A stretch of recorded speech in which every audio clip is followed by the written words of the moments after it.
నేను రామన్నకు ఒకటి అడుగుతున్నా.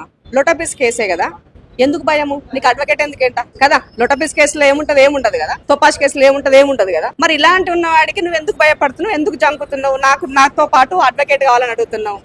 10 సంవత్సరాలు షాడో ముఖ్యమంత్రిగా పనిచేసినటువంటి నీకు ఇవాళ ఈ రేస్ కి సంబంధించి కర్త కర్మ క్రియగా ఇవాళ మీరు తీసుకున్న నిర్ణయాల నేపథ్యంలో అక్కడ కొంత అమౌంట్ అనే దానికి దుర్వినియోగం చేశారు. ఆ దుర్వినియోగమైన దానికి ఎందుకు దుర్వినియోగం చేశారు, ఎలా చేశారని ఎంక్వైరీ కోసం మిమ్మల్ని పిలుస్తున్నారు. ఎంక్వైరీకి పిలిచినప్పుడు ఎంక్వైరీకి పోతే నువ్వు తప్పు చేసావు కాబట్టి నువ్వు ఎంక్వైరీకి పోవడానికి భయపడుతున్నావు అని చెప్పదలుచుకున్నాం. ఇక్కడ ఇవాళ తప్పు చేయకపోతే కోట్ల చుట్టెందుకు తిరుగుతున్నావు, కోట్ల రూపాయలు ఖర్చు పెట్టి?